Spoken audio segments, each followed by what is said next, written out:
Club বিশ্বকাপ ফুটবলের সময় আইসের অভিযান বন্ধের দাবি জানিয়েছেন মানবাধিকার কর্মীরা। সোমবার ফ্লোরিডার কোরাল গ্যাবলসে ফিফা কার্যালয়ের সামনে ফিফা কর্মকর্তাদের এই বিষয়ে উদ্যোগ নেওয়ার আহ্বান জানান তারা। এছাড়া মায়ামির কর্মীরা অভিযোগ করেন, আইস এবং সিবিপির দমনমূলক কর্মকাণ্ডের ভয়ে অনেকেই খেলা দেখতে স্টেডিয়ামে আসতে চাইবেন না। এদিকে অবৈধ অভিবাসীদের অর্থনৈতিক সুবিধা দেওয়া গুরুতর অপরাধ আখ্যা দিয়ে একটি বিল পাশে উদ্যোগ নিয়েছে টেনেসির senate.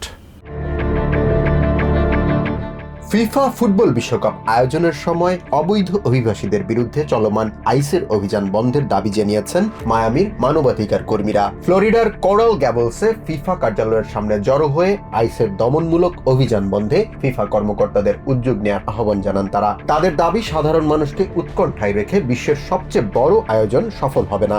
Our ask is for FIFA to pressure for there to be no immigration enforcement during the games, no ICE presence at the games, and for the host committee to urge the mayors to veto the 287G agreements. FIFA club বিশ্বকাপের অন্যতম আয়োজক শহর মায়ামিতে 2026 সালে অনুষ্ঠিতব্য FIFA বিশ্বকাপের বেশ কয়েকটি match অনুষ্ঠিত হওয়ার কথা রয়েছে। এদিকে বিশ্বকাপ ফুটবলের মূল আসর শুরুর আগেই দর্শনার্থীদের উপর ব্যাপক তল্লাশি চালানোর ঘোষণা দিয়েছে কাস্টমস অ্যান্ড বর্ডার প্রোটেকশন। বিশ্বকাপকে কেন্দ্র করে অবৈধ অভিবাসীরা বিশেষ সুবিধা নিতে পারে এমন আশঙ্কা জানিয়ে তৎপর থাকার প্রতিশ্রুতি জানিয়েছেন সিবিপি কর্মকর্তারা। মায়ামির মানবাধিকার কর্মীদের দাবি, সিবিপির দমনমূলক কর্মকাণ্ডের ভয়ে অনেকেই খেলা দেখতে স্টেডিয়ামে আসতে চাইবেন না।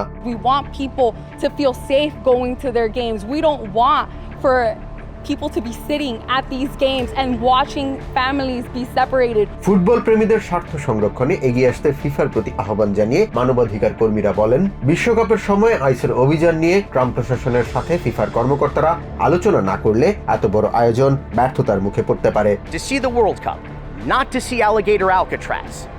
So FIFA, please protect your fan. এদিকে অবৈধ অভিবাসীদের বাড়ি ভাড়া বা অন্য যে কোনো ধরনের অর্থনৈতিক সুবিধা দেয়াকে গুরুতর অপরাধ আখ্যা দিয়ে বিল 392 নামে একটি আইন পাশের উদ্যোগ নিয়েছে টেনেসির সেনেট। বিলটিতে অনিবন্ধিত অভিবাসীদের যে কোনো ধরনের সুবিধা দেওয়াকে আইনত দণ্ডনীয় অপরাধ বলে উল্লেখ করা হয়। এরই মধ্যে বিলটিকে দমনমূলক আখ্যা দিয়ে মামলা করেছেন মানবাধিকার আইনজীবীদের একাংশ।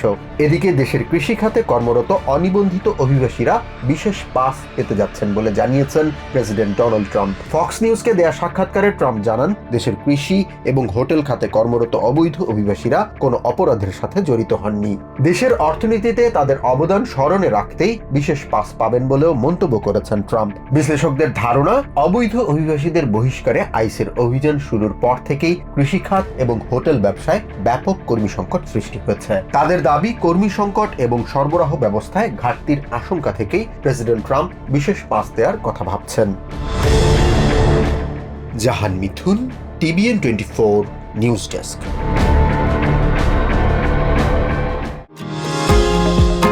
নিউ ইয়র্ক থেকে সম্প্রচারিত TVN 24 টেলিভিশন বিশ্বজুড়ে বাঙালির কণ্ঠস্বর।